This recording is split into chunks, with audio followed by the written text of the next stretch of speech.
my own connections and roots within GAA. So my grandparents are from Donegal town in Donegal. They moved over here to New York City in the 60s, where they had 9 kids that they raised in New York City. They had them in the local clubs here. They played for Good Shepherd. So all my aunts and uncles played. And then my dad was just down the street. He was like best friends with all my uncles. They all played together. New York versus Offaly.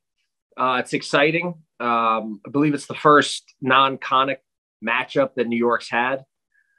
To be honest, I haven't watched a whole, ton of games from Offaly now that we know that that's who we, drew against. Got the whole day here off from work. So I'll be putting on some of the games, watching, I know they already had 2 games in the cup. So it's good that we get that film of them. It's also great for them that they got that, that experience, and they're kind of rolling with, the experience of having the last 2 games and being kind of fresh off of, live game performances. But it's exciting. First time, New York's had a kind of a second crack at being in, a tournament, so to speak. And the opportunity for us to go back to Ireland, which I also think is the first time we've been able to do that. So it's awesome. We're super excited over here. We're, confident going into the game. We'll now hopefully get into some more specifics within the team about matchups and game plan, and can really start dissecting the opponent. But yeah, super excited over here. The kind of panel you can expect from New York is it's a mixture of, some older vets. We got some, guys with intercounty football experience. And then there's a mixture of kind of the Native American guys who are younger, and kind of that up and coming class of guys from 20 to kind of 23 years old who are, just inject some life and energy into the group. So it's a great mixture of, it's incredible how everyone gets along from, 36 years old to Shane Brosnan would be one of the younger guys in the team, and he'll probably have a chance to start as long as he's healthy and everything. But just, that's, you think about that, that's like almost two different generations, and everybody's, mixing it up, and, it's truly one team. But it's a great mixture of literally from 20 years old all the way up to like 36.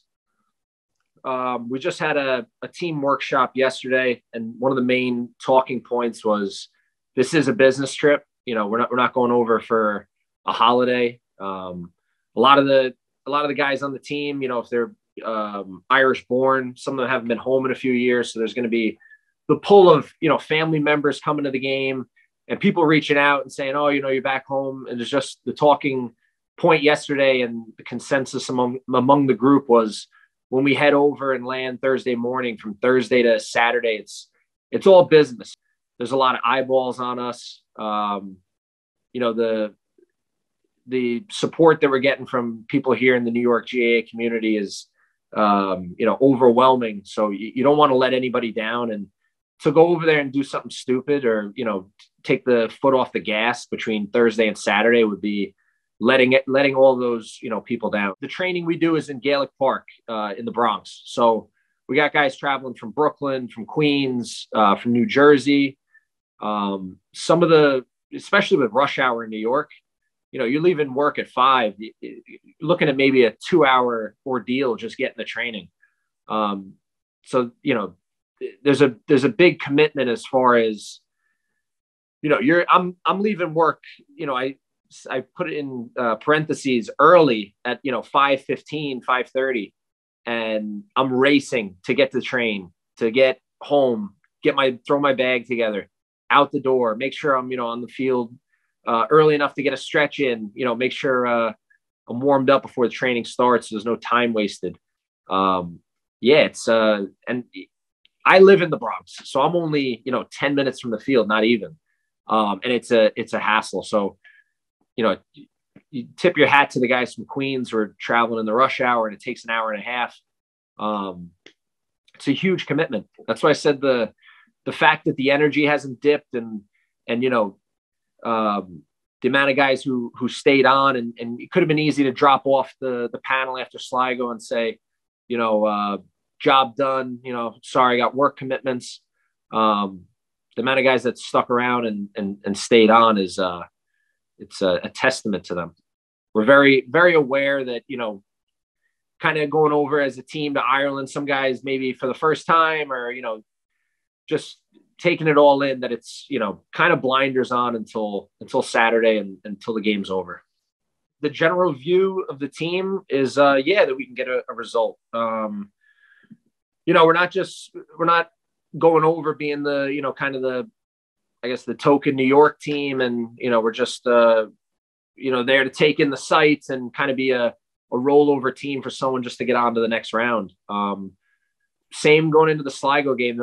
Everybody on the 40-man panel believed that we were going into that game to win.